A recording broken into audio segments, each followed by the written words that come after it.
नमस्कार दोस्तों। पिछली क्लास में हमने विजन पीटी 365 पर्यावरण पर्यावरण हिंदी मैगजीन को पहले लेक्चर हमने डिस्कस किया था। आज ये हमारा दूसरा लेक्चर है। इसमें हम जैव विविधता से संबंधित वन्य जीव और संरक्षण टॉपिक को कवर कर रहे थे, जिसमें हमने 4 न्यूज को कवर कर लिया था। और आज हमारी 5वीं से लेके 8वीं न्यूज को हम कवर करेंगे। दोस्तों, वैसे विजन मैगजीन पीटी 65 को हम चाहे तो 3-4 दिनों में भी खत्म कर सकते हैं, लेकिन सिर्फ न्यूज को खत्म करना हमारा पर्पज नहीं है। हमें एक एक न्यूज को जीना है, अच्छे तरीके से समझना है, ताकि अभी हमारे पास टाइम है, करीब फरवरी तक हमारे पास अच्छे से टाइम है इस मैगजीन को कवर करने का। तो आराम से अगर हम एक एक चीज को सही से समझ करके पीवाईपी से लिंक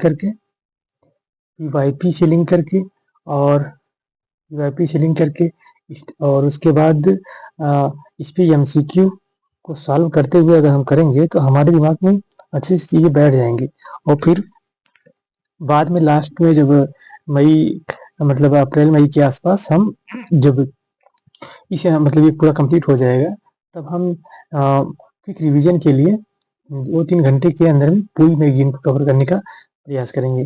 ठीक है, तो अभी हमारा प्रयास होना चाहिए मैगजीन की एक एक न्यूज को सही तरीके से समझना, क्योंकि ये मैगजीन खुद अपने आप में नोट्स है ना। इसमें से चीजें छांटनी नहीं है, बस हमें ये समझना है कि यूपीएससी के पर्सपेक्टिव से क्या इंपॉर्टेंट है, पीसीएस के पर्सपेक्टिव से क्या इंपॉर्टेंट है। इसमें से कुछ चीजें हैं जो मेंस में आ सकती हैं, ठीक है, उसको हमें कैसे ध्यान में रखना है। और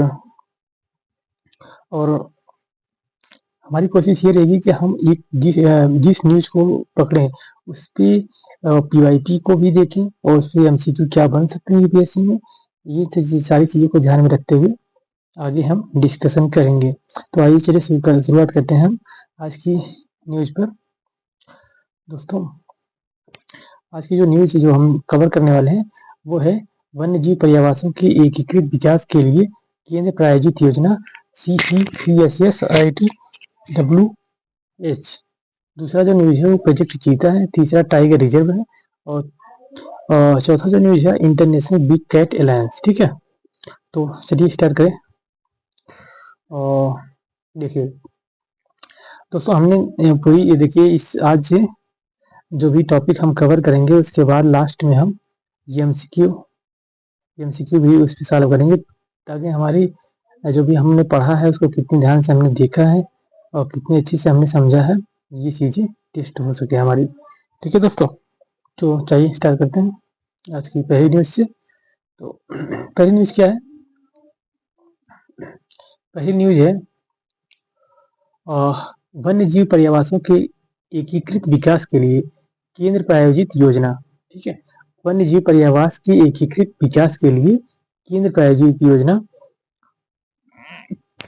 इसमें क्या है, सुर्खियों में क्या था ये न्यूज? हाल ही में घड़ियाल और स्लॉथ बियर भालू को वन्य जीव पर्यावासों के एकीकृत विकास के लिए केंद्र प्रायोजित योजना के तहत प्रजाति पुनर्प्राप्ति कार्यक्रम में शामिल किए जाने की सिफारिश की गई है। किसमें शामिल करने की गई है? प्रजाति पुनर्प्राप्ति कार्यक्रम में। किसको? घड़ियाल और स्लॉथ बियर ये भालू को। ठीक है दोस्तों, तो पहले हम समझते हैं कि कौन ये CSSIDWH क्या है। ठीक है, integrated development of wild life habitat scheme क्या चीज है, इसके बारे में समझते हैं। ठीक है, ये तो CSSIDWH का क्या मतलब है? इसके कि ये किस मंत्रालय के अंतर्गत है? नोडल मंत्रालय कौन सी है? ये पर्यावरण, वन एवं जलवायु परिवर्तन मंत्रालय है दूसरा। और ये एक तरह से केंद्र प्रायोजित योजना है। CSSIDWH क्या है? एक केंद्र प्रायोजित योजना है, प्रजाति पुनर्प्राप्ति कार्यक्रम जो है, ये वन्य जीव पर्यावासों के एकीकृत विकास के लिए जो प्रजाति पुनर्प्राप्ति कार्यक्रम है, ये केंद्र प्रायोजित योजना है।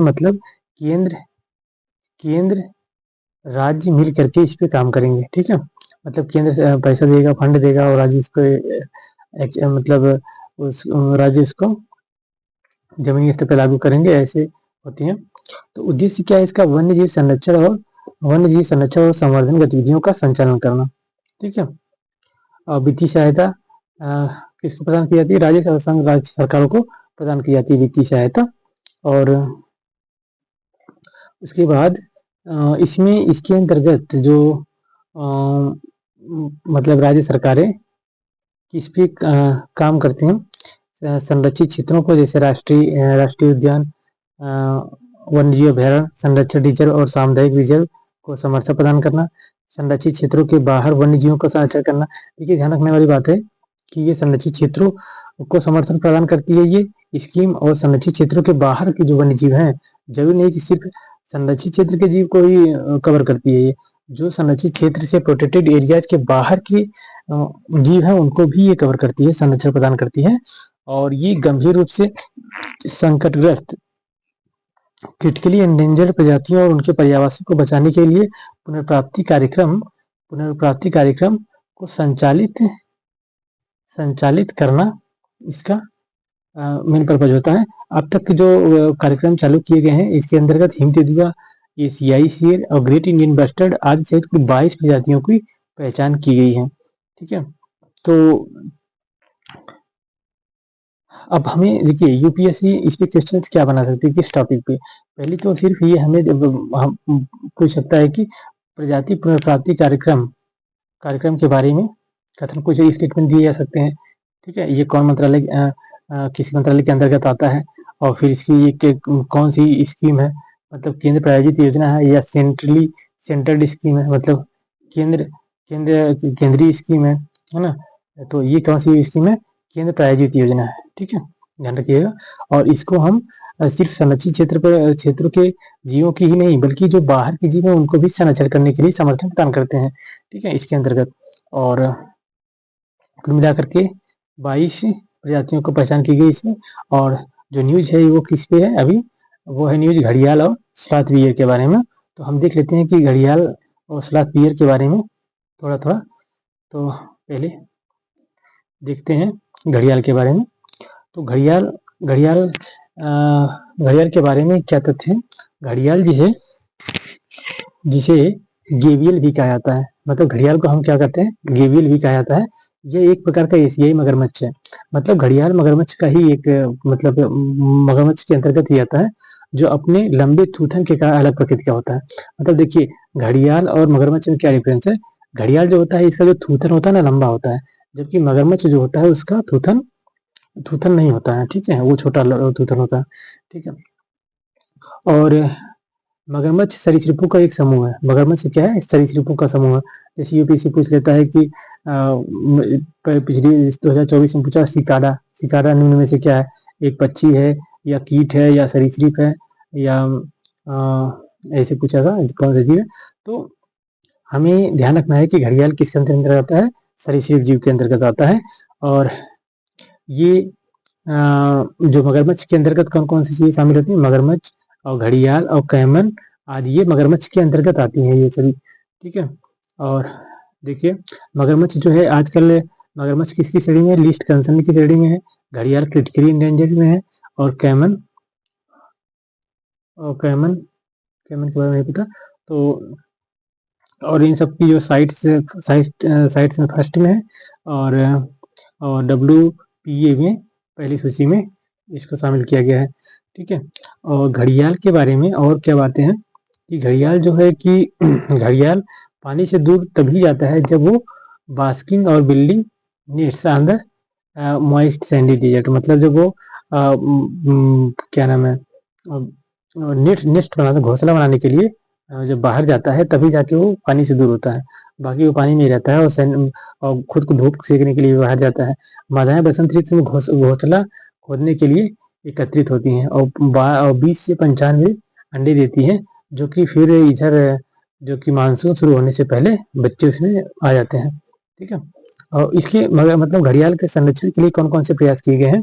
घड़ियाल के संरक्षण के प्रयास जो किए गए सरकार के द्वारा, ये कुकरेल घड़ियाल पुनर्वास, मतलब कुकरेल घड़ियाल पुनर्वास केंद्र जो कि यूपी में है। दूसरा, राष्ट्रीय चंबल अभ्यारण्य, ये है एमपी में है ये, ठीक है। और इसका महत्व क्या है घड़ियाल के बारे में, हम क्या घड़ियाल को हम ये नदी के पानी को स्वच्छ होने का मुख्य संकेतक है, ठीक है, क्योंकि ये जो घड़ियाल पाए जाते हैं ये स्वच्छ जल में पाए जाते हैं और ये भारत के उत्तरी भाग में इनका जो प्राकृतिक आवास वो क्या है, भारत के उत्तरी भाग में स्वच्छ पानी में ताजे पानी में पाई जाती है। और जो इसका माध्यमिक आवास मतलब और भी जगहों पे थोड़े थोड़े बहुत पाए जाते हैं, घाघरा, गंडक, गिरवा यूपी की नदी है, रामगंगा सोन बिहार की है नदी, इसमें भी पाए जाते हैं। प्राथमिक आवास इनका जो है चंबल नदी है, मतलब मेनली ये कहाँ पाए जाते हैं, चंबल नदी में, ठीक है। और दूसरी जो प्रजाति थी हमारी इसमें स्लॉथ बियर के बारे में क्या है कि ये लंबे नाखूनों और ये क्या है, लंबे नाखूनों स्लॉथ बियर क्या है कि लंबे नाखूनों और असामान्य दांतों से पड़ा है, जो स्लॉथ आलसी जैसा प्रतीत होता है। इसको देखने में दिख रहा है जैसे बहुत टेंशन में है ना, बहुत आलसी है। और इसके लंबे नाखून होते हैं, असामान्य दांत होते हैं, मतलब इसके दांत सीधे एडजस्ट नहीं होते हैं। और ये दीमक और चीट खाने में विशेषज्ञ है और शीत निद्रा नहीं करता है, मतलब हाइबरनेशन नहीं करना, हाइबरनेट नहीं करता है ये, जैसे भालुओं की और प्रजातियां करती हैं उस तरह से ये हाइबरनेट नहीं करता है, ठीक है। और इसकी एक विशेषता और भी है कि ये एकाकी अकेले रहना पसंद करता है, अधिकांशतः रात्रिचर होता है और ये फुर्तीला तथा भारतीय उपमहाद्वीप के सबसे आक्रामक प्राणियों में से एक माना जाता है, मतलब बहुत फुर्तीला है, रात्रिचर है, ठीक है। तो जिसको हमें ध्यान रखना है कि जो स्लॉथ वीर है ये रात्रिचर है, क्योंकि ऐसा 2024 या 23 में क्वेश्चन पूछा गया था। अभी मैं क्वेश्चन दिखाऊंगा आपको कि कल भी दिखाया था मैंने कि पूछ लेता है कौन सी प्रजाति इसमें रात्रिचर है, ठीक है। तो सांभर था और ये भी सेमी स्लॉथ बियर भी है, तो और ये पेंगुलिन भी शायद है, देखते हैं वे भी देख लेंगे इसको हम आगे। यहाँ पे था, चलिए कल के था, कल में था, कल के न्यूज में। तो अब इसमें क्या और चीज़ें कवर करनी है, हाँ इसका जो पर्यावास का है क्या है कि वन और घास के मैदान में ये पाए जाते हैं। मेनली कहाँ पे पाए जाते हैं, भारत, नेपाल और श्रीलंका की देशज निवासी हैं ये श्रीलंका, नेपाल और भारत में। अब क्वेश्चन पूछा जा सकता है कि ये भारत की एंडेमिक प्रजाति है, तो ऐसा नहीं है, सिर्फ भारत में नहीं पाया जाता बल्कि ये नेपाल और श्रीलंका में भी पाया जाता है। और इसके खतरे की क्या है, पर्यावास का ह्रास हो गया होना और मानव जैविक संघर्ष है ना, और वैश्विक आबादी इसकी 20,000 से कम है। संरक्षण के प्रयास क्या किए गए हैं, प्रोजेक्ट स्लॉथ वियर ये 2025 में स्टार्ट किया गया था दारोजी स्लॉथ अभयारण्य कर्नाटक से, जो कि एशिया का पहला समर्पित स्लॉथ भालू अभयारण्य है, ठीक है। अब इसके बारे में जो आईसीएन स्टेटस है उसका क्या है, WPA 1972 की सूची 1 में है, साइट्स की 1 में, और इसका जो स्टेटस है ये वल्नरेबल है, जबकि घड़ियाल का क्या था, क्रिटिकली इंडेंजर्ड था।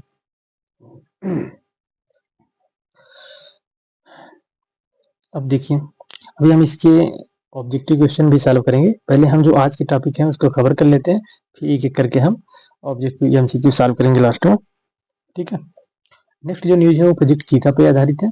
प्रोजेक्ट चीता की न्यूज क्या है कि भारत और बोत्सवाना ने प्रोजेक्ट चीता के तहत 8 चीतों को भारत लाने की औपचारिक घोषणा की है। अब ये क्वेश्चन कैसे कहाँ बन सकता है, जैसे यूपीएससी में तो क्या बन सकता है कि चीता के बारे में, प्रोजेक्ट चीता के बारे में पूछा जा सकता है ना, और चाहे तो डायरेक्टली पूछा जा सकता है कि भारत ने हाल ही में कहाँ से मतलब चीतों को मंगाया है और कहाँ स्थानांतरित किए जाएंगे, ये भी है, मतलब बोत्सवाना से आएंगे चीते तो कहाँ जाएंगे, ये भी पूछा जा सकता है, जो कि एक बार पूछा जा चुका है क्वेश्चन, कुनो नेशनल पार्क में आया था, है ना।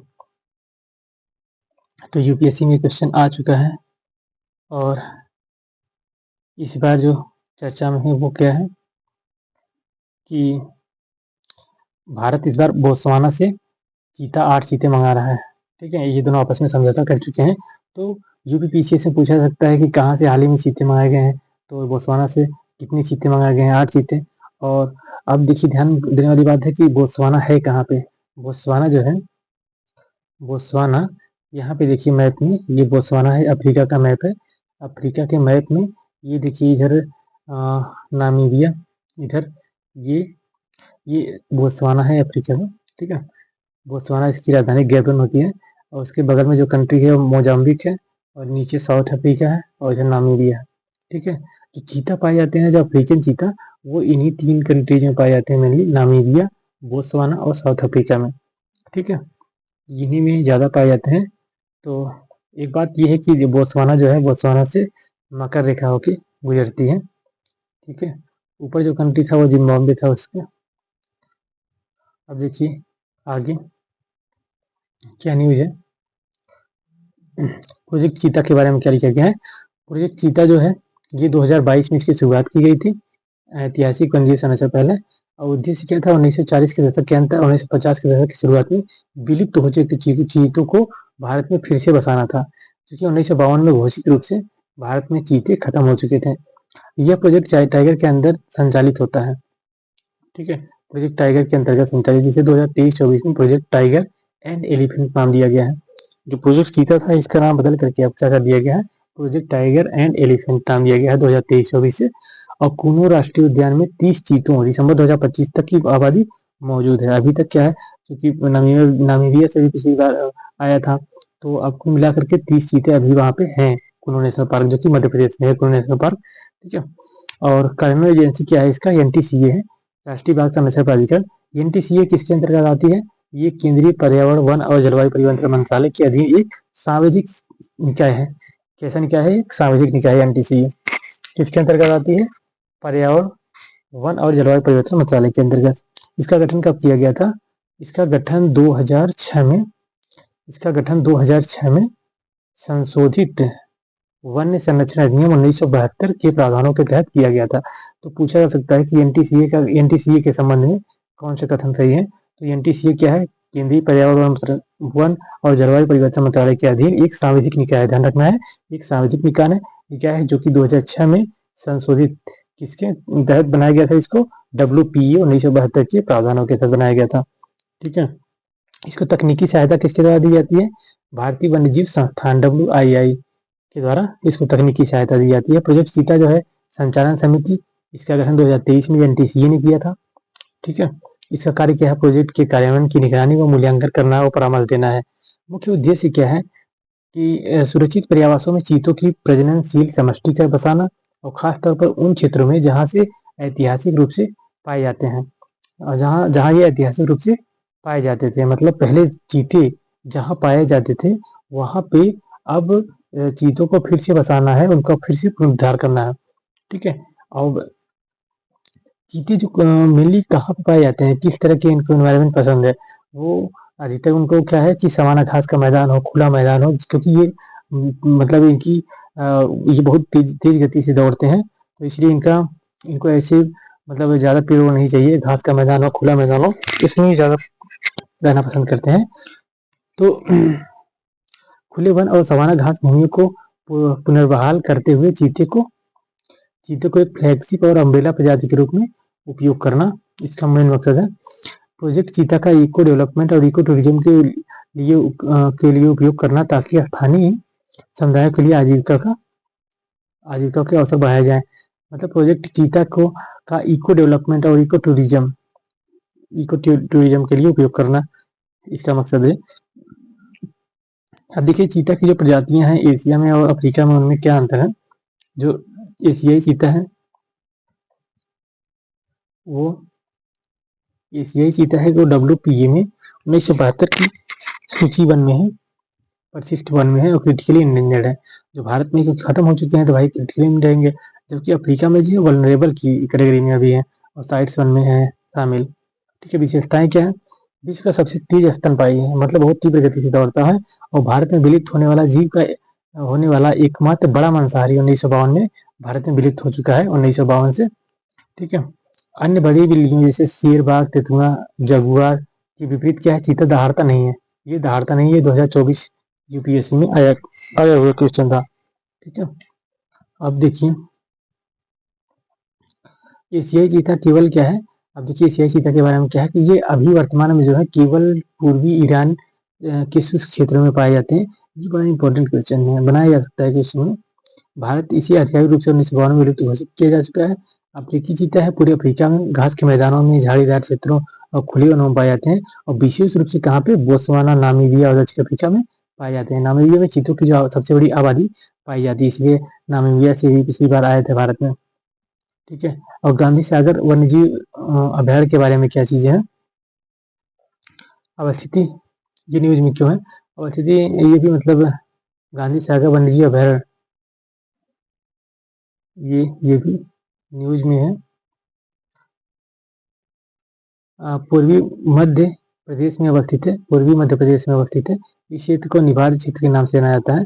वन का प्रकार कैसे? गठियार, गिर, शुष्क पर्णपाती वन यहाँ पाए जाते हैं। चंबल नदी इसके पास गुजरती है।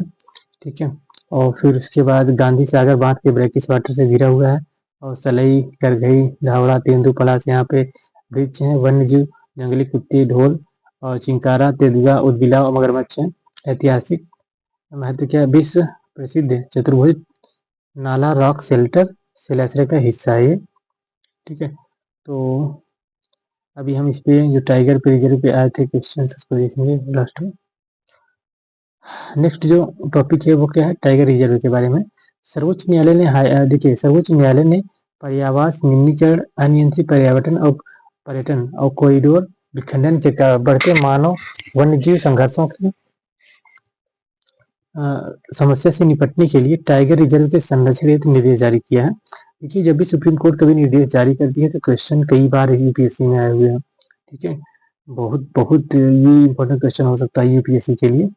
यूपीएससी के लिए बहुत इंपॉर्टेंट क्वेश्चन हो सकता है, इसलिए इसकी एक एक पॉइंट जो भी पीटी 365 में लिखे गए हैं, एक एक पॉइंट को हमें समझना है, समझ करके, क्योंकि एग्जाम में क्वेश्चन कैसी भी तरीके से बनाए जा सकते हैं। तो देखिए क्या क्या निर्देश दिया गया है, कम से कम जो निर्देश उसने सुप्रीम कोर्ट ने दिया है उसको हमें ध्यान में रखना है। तो पहली जो निर्देश है ये क्या है कि पहला जो निर्देश है वो ये है कि पहला जो निर्देश है ये है कि टाइगर सफारी पर रोक। ठीक है। कोर क्षेत्र या निर्दिष्ट बाघ गलियारों में किसी भी टाइगर सफारी को अनुमति नहीं होगी। देखिए, टाइगर सफारी पर रोक लगाई गई कहाँ पे? कोर क्षेत्र या निर्दिष्ट बाघ गलियारों में। ऐसा नहीं कि पूरे टाइगर रिजर्व में ही रोक लगा दी गई है। इसकी अनुमति केवल बफर जोन में स्थित गैर वन और अवक्रमित वन भूमि में ही दी जाएगी। कहाँ पे दी जाएगी? बफर जोन में स्थित कौन से? गैर वन या अवक्रमित वन भूमि में दी जाएगी। ठीक है। ये ध्यान रखना है कि टाइगर सफारी पर रोक कहाँ लगाई गई है? कोर क्षेत्र में। और इसकी अनुमति कहाँ है? बफर जोन में अनुमति है, जहाँ पे गैर वन और अवक्रमित वन भूमि है। और दूसरी जो रात्रि पर्यटन के मामले में क्या है? कोर महत्वपूर्ण बाघ आवासों में रात्रि पर्यटन पर प्रतिबंध लगाया गया। देखिए, कोर एरिया में ही प्रतिबंध लगाए गए हैं सारे। दूसरा निश्चित गतिविधियां क्या है? बफर फ्रिंज या सीमांत क्षेत्र में वाणिज्यिक खनन, कौन कौन सी मतलब चीजें प्रतिबंधित की गई हैं? मतलब जो बफर या फ्रिंज सीमांत क्षेत्र है उसमें क्या है कि वाणिज्यिक खनन, प्रदूषणकारी उद्योग और प्रमुख जल विद्युत परियोजनाएं, और उसके बाद विदेशी प्रजातियों का प्रवेश, कम ऊंचाई पर उड़ने वाले विमान या वाणिज्यिक जलाऊ लकड़ी का दोहन, ये सभी निषिद्ध चीजें हैं। ठीक है। ESZD क्या है? पारिस्थितिकी संवेदनशील क्षेत्र। सभी अभयारण्यों को पर्यावरण संरक्षण अधिनियम 1986 के तहत पर्यावरण मंत्रालय ने जो 2018 में निर्देश दिया था के अनुसार पारिस्थितिकी रूप से संवेदनशील क्षेत्रों को अधिसूचित करना होगा। मतलब सुप्रीम कोर्ट ने निर्देश दिया है कि सभी जो अभयारण्य हैं उनको पर्यावरण संरक्षण अधिनियम EPA 1986 के तहत ESZD के रूप में अधिसूचित करना होगा, मतलब इको सेंसिटिव जोन के रूप में अधिसूचित करना होगा। ठीक है। और बाघ संरक्षण योजनाएं जो है राज्यों को निर्धारित समय सीमा के भीतर बाघ संरक्षण योजनाओं को तैयार करना, संशोधित करना होगा। और फिर अधिसूचना क्या दी गई है? 6 महीने के भीतर कोर और बफर क्षेत्रों को अधिसूचित किया जाना अनिवार्य है। कितने महीनों के अंदर? ये भी इंपॉर्टेंट है कि सुप्रीम कोर्ट के निर्देशानुसार 6 महीने के भीतर कोर और बफर क्षेत्रों को अधिसूचित करना होगा, सभी जो भी अभयारण्य है। ठीक है। उसके बाद प्राकृतिक आपदा का दर्जा त्वरित राहत सुनिश्चित करने के लिए मानव वन्यजीव संघर्षों को प्राकृतिक आपदा का दर्जा दिया गया है। मतलब इसमें मानव वन्यजीव संघर्षों को प्राकृतिक आपदा का दर्जा दिया जाएगा। मानव वन्यजीव संघर्ष के कारण होने वाली मानव मृत्यु की स्थिति में 10 लाख की मदद अनुग्रह राशि दी जाएगी। शासन दिशा निर्देश क्या है कि राष्ट्रीय बाघ संरक्षण प्राधिकरण NTCA द्वारा 6 महीने के भीतर मानव वन्यजीव संघर्ष समन दिशा निर्देशों का मसौदा तैयार किया जाएगा, जिसे सभी राज्यों द्वारा लागू किया जाना है। ठीक है। अब प्रोजेक्ट टाइगर के बारे में क्या है, टाइगर रिजर्व के बारे में। अच्छा, टाइगर रिजर्व के बारे में क्या है। प्रोजेक्ट टाइगर 1973 के तहत बाघों के दीर्घकालिक संरक्षण हेतु कानूनी रूप से संरक्षित क्षेत्र है। ठीक है। जो टाइगर रिजर्व क्या है, ये प्रोजेक्ट टाइगर 1973 के तहत बाघों के दीर्घकालिक संरक्षण के लिए एक कानूनी रूप से संरक्षित क्षेत्र होते हैं टाइगर रिजर्व, है ना। इनमें कौन कौन से क्षेत्र शामिल होते हैं टाइगर रिजर्व में। कोर एरिया शामिल होता है। ठीक है। कोर जो कि महत्वपूर्ण आवास होता है, क्रिटिकल हैबिटेट होता है। यह पूर्णतः अनुल्लंघनीय क्षेत्र आता है। मतलब इसमें ऐसी गतिविधियां नहीं हो सकती हैं जो कि अलाउ नहीं है, जहाँ पे यहाँ किसी प्रकार के पर्यटन या व्यावसायिक गतिविधि अनुमति नहीं होती है जो कोर एरिया में। दूसरा क्या है, बफर क्षेत्र जो सतत उपयोग क्षेत्र है। मतलब इसमें सस्टेनेबली यूज किया जा सकता है, मतलब विनियमित तरीके से पाल क्षेत्र की विकास। यहाँ सीमित पर्यटन की अनुमति होती है। जो बफर क्षेत्र होता है ना, वहाँ पे सीमित मतलब सीमित पर्यटन की अनुमति होती है। अब एग्जाम में डायरेक्टली क्वेश्चन बनाया जा सकता है कि जो कि टाइगर रिजर्व है उसके बफर क्षेत्र में किसी प्रकार की गतिविधि लागू नहीं है, ऐसा नहीं है। ये ऑप्शन गलत हो जाएगा। ठीक है। कोर एरिया में मतलब व्यावसायिक गतिविधि की अनुमति नहीं है, कोई अनुल्लंघनीय काम नहीं किया जा सकता है। लेकिन बफर क्षेत्र में क्या है कि विनियमित रूप से कुछ चीजें पर्यटन की अनुमति दी जाती है। NTCA द्वारा घोषित क्या है, यह वन्यजीव संरक्षण अधिनियम 1972 के तहत एक सांविधिक निकाय है। जो ये रिजर्व है, टाइगर रिजर्व होता है, ये 1972 के तहत एक सांविधिक निकाय है। राज्य सरकारें संभावित स्थलों को प्रस्ताव करती हैं, जिन्हें NTCA द्वारा अनुमानित एवं अधिसूचित किया जाता है। अच्छा, मतलब जो अगर मान लीजिए हमें टाइगर रिजर्व बनाना है तो राज्य सरकारें पहले इसके लिए प्रस्ताव पास करेंगी, जिसको NTCA अनुमोदित करेगा और अधिसूचित करेगा। कुल मिलाकर के वर्तमान में जो भारत में 58 टाइगर रिजर्व है। लास्ट का जो था वो माधव टाइगर रिजर्व और रातापानी टाइगर रिजर्व है, जो कि मध्य प्रदेश में है। ये सबसे 58 नंबर पे है। ठीक है। इन्हें NTCA की सलाह पर वन्यजीव संरक्षण अधिनियम 1972 के प्रावधानों के अनुसार राज्य सरकारों द्वारा अधिसूचित किया जाता है। किसके द्वारा, राज्य सरकारों के द्वारा अधिसूचित किया जाता है। किसकी सलाह पर, NTCA के द्वारा। और NTCA की सलाह पर WPO 1972 के तहत राज्य सरकार द्वारा अधिसूचित किया जाता है। किसको, टाइगर रिजर्व को। ठीक है। तो टाइगर रिजर्व किसके तहत बनाए जाते हैं, 1972 के अधिनियम के तहत। और किसकी सलाह से, NTCA की सलाह से। कौन करता है, राज्य सरकार करते हैं। ठीक है। NTCA की सिफारिश और राष्ट्रीय वन्यजीव बोर्ड के अनुमोदन के बिना सीमाओं में कोई परिवर्तन नहीं किया जा सकता है। ये भी इंपॉर्टेंट बात है कि NTCA की सिफारिश और राष्ट्रीय वन्यजीव board, national board of wild life के अनुमोदन के बिना सीमाओं में कोई भी परिवर्तन नहीं किया जा सकता है। ठीक है। तो जो भी हमें मतलब सुप्रीम कोर्ट के गाइडलाइंस है, उनमें से एक मतलब कोई भी पॉइंट दिए जा सकते हैं टाइगर रिजर्व के बारे में। ठीक है। नेक्स्ट जो इंटरनेशनल बिग कैट अलायंस, ये चर्चा में क्या था। भारत और इंटरनेशनल बिग कैट अलायंस ने मुख्यालय समझौते पर हस्ताक्षर किए हैं। इस समझौते के माध्यम से IBCA का मुख्यालय और सचिवालय भारत में स्थापित किया जाएगा, जो कि वर्तमान में स्थापित हो चुका है। दिल्ली में इसका मुख्यालय है। IBCA को अपने आधिकारिक कार्यों को कुशलतापूर्वक निष्पादित करने में मदद मिलेगी। ठीक है। और तो देखिए IBCA के बारे में थोड़ा पढ़ लेते हैं। 2023 में इसे भारत के द्वारा प्रस्ताव किया गया था, तब जाके इसको लाया गया था। भारत द्वारा 2023 में प्रोजेक्ट टाइगर के 50 वर्ष पूरे होने के उपलक्ष्य में इसको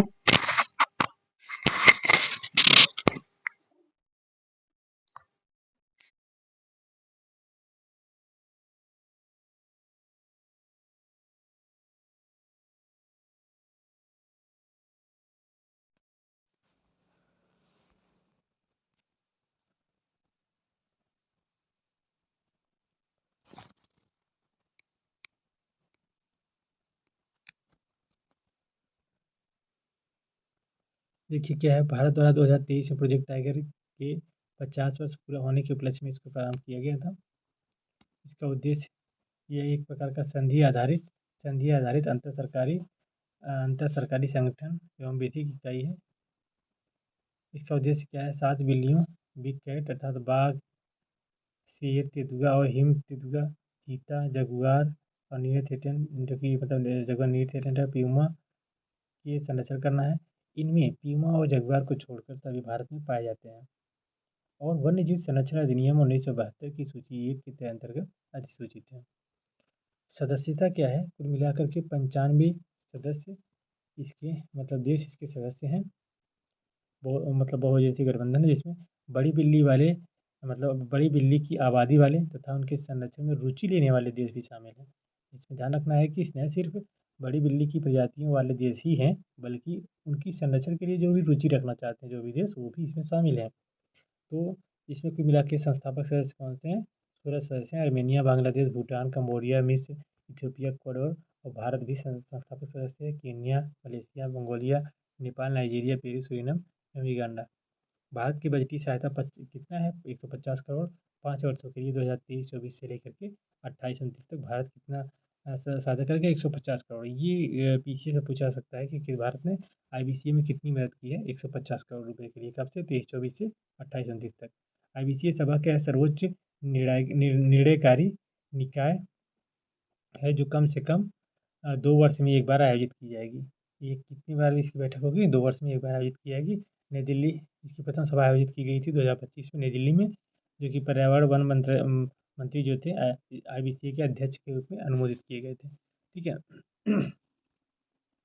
अब हम देखते हैं कि क्वेश्चन जो यूपीएससी में पिछली बार आया था, ये 2024 का न्यूज़ था। तो यहाँ पे देखिए चीता के बारे में क्या दिया गया था। अधिकांश अन्य बड़ी बिल्लियों से भिन्न चीता दहाड़ता नहीं है।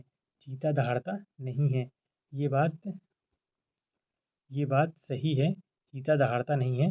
अब देखिए इस बात को ध्यान में रखिए, क्योंकि कभी भी हो सकता है कि इस बार भी आए थे क्वेश्चन, यहाँ से मान लीजिए पहला ऑप्शन चेंज कर दे, तीसरा ऑप्शन चेंज कर, दूसरा वाला ऑप्शन वही रख दे, तो ऐसा भी हो सकता है। ठीक है। तो सिंह की कोई विशेष प्रजनन ऋतु नहीं होती है, ये बात सही है। ये तो कल हमने देखा था शेर के बारे में कि सिंह की कोई विशेष प्रजनन ऋतु नहीं होती है और अधिकांश अन्य बड़ी बिल्लियों से भिन्न चीता दहाड़ता नहीं है। ठीक है। नर सिंह से भिन्न नर तेंदुए गंध द्वारा अपना उसे तो घोषित नहीं करते हैं, जो कि नकारात्मक स्टेटमेंट होते हैं ना, लगभग गलत होने की ज़्यादा संभावना रहती है। तो जो भी हैं मतलब कि जो भी बिल्ली की प्रजातियाँ लगभग सूंघ करके ही अपने एरिया को घोषित करते हैं। तो ये पहला दूसरा आपने सही था। 2025 का क्वेश्चन था, 2024 का क्वेश्चन था ये। अब देखिए नेक्स्ट जो क्वेश्चन है, अब हम ऑब्जेक्टिव क्वेश्चन को सॉल्व करेंगे। आज जो हमने पढ़ा है उस पर बेस्ड ऑब्जेक्टिव क्वेश्चन को। तो पहला जो क्वेश्चन है हमारा स्लॉथ बियर के बारे में है। देखिए स्लॉथ बियर के बारे में बताइए क्या है। यह अन्य भालू प्रजातियों की तरह शीत निद्रा हाइबरनेट करता है। देखिए ये ऑप्शन सही है या गलत है। अभी हमने पहले मतलब लेक्चर में पढ़ा था कि ये जो है, देखिए यहाँ पे स्लॉथ बियर जो है रातिचर है, तथा यहाँ पर लिखा है कि भालू प्रजातियों के विपरीत शीत निद्रा नहीं करता है, जबकि उसमें ऑप्शन में क्या दिया गया है कि वो शीत निद्रा करता है। ठीक है। तो ये पहला ऑप्शन गलत हो जाएगा। पहला ऑप्शन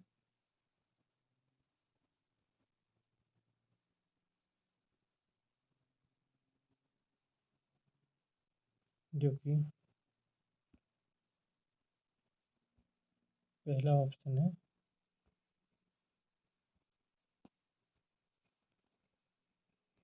पहला ऑप्शन जो है ये गलत हो जाएगा। दूसरा क्या कह रहा है कि यह दीमक और चींटियाँ खाने खाने में विशिष्ट होता है, ये भी बात सही है, अभी हमने देखा था। और इसका वितरण भारत, नेपाल और श्रीलंका में पाया जाता है, ये भी बात सही है। तो पहला ऑप्शन गलत है। नहीं, पहला वाला जो ऑप्शन था क्या था, नीति तक पहला गलत था, दूसरा तीसरा सही है। तो ऑप्शन कौन सा सही है? बी वाला करेक्ट है। ठीक है। देखिए नेक्स्ट क्वेश्चन है, सूरत बियर के संरक्षण के दर्जे के संबंध में कौन सा कथन सही है? तो इसमें क्या है कि ये WPA सूची 1 में है, ये बात सही था, अभी हमने पढ़ा था। ठीक है। ICN की रेड लिस्ट में ये किस कैटेगरी में वल्नरेबल है, जबकि हमने घड़ियाल के बारे में क्या पढ़ा था कि वो क्रिटिकली इंडेंजर्ड में है। ठीक है। तो ऑप्शन दोनों जो कि ऑप्शन दोनों इसके सही हैं, दोनों सही ऑप्शन है। ठीक है। नेक्स्ट जो था एशियाई चीते के बारे में था, अभी हमने पढ़ा था चीते के बारे में। यह केवल देखिए, यहाँ पे पूछा गया क्या, यह केवल ईरान में सीमित रूप से पाया जाता है। ये बात सही है, सिर्फ ईरान में ही एशियाई शेर पाया जाता है, चीता। ठीक है। और भारत में इसे 1952 में विलुप्त घोषित किया गया था।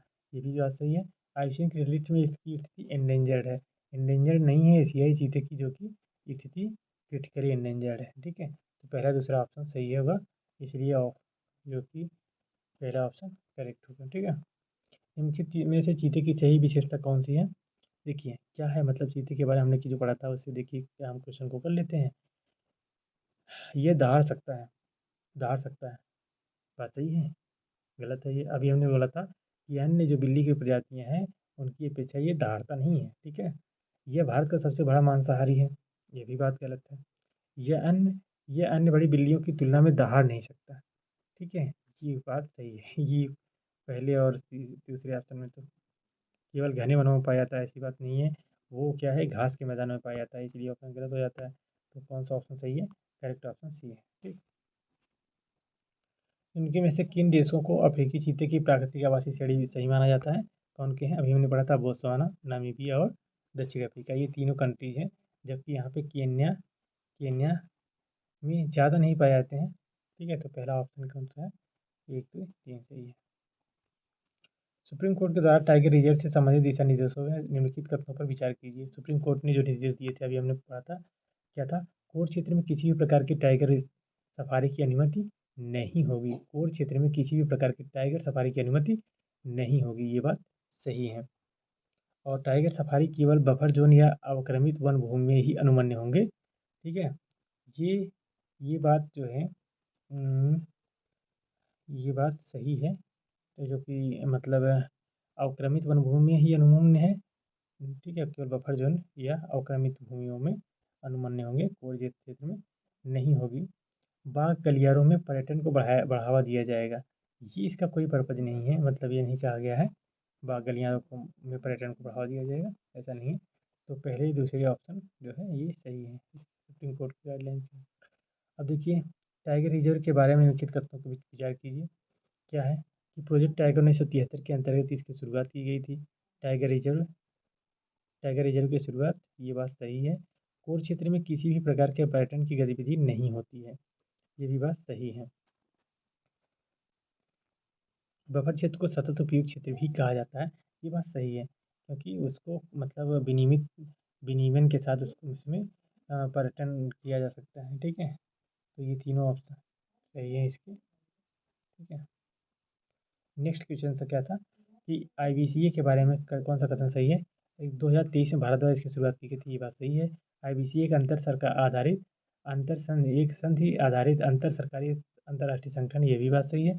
आईबीसीए का मुख्यालय और सचिवालय भारत में स्थापित किया जाएगा, ये भी बात सही है। तो इसलिए इसके तीनों ऑप्शन करेक्ट हैं, करेक्ट है तीन। ठीक है। आईबीसीए की सदस्यता के संबंध में निम्नलिखित कथनों पर विचार कीजिए। आईबीसीए में 95 देशों की सदस्यता है, ये बात सही। अभी हमने पढ़ा था 95 देश शामिल है। आईबीसीए केवल उन देशों को सदस्यता देता है जहाँ बड़ी बिल्लियाँ पाई जाती है, गलत बात है। इसमें बताया गया था कि जो भी इसमें रुचि रखने वाले देश हैं वो भी शामिल हो सकते हैं। ठीक है।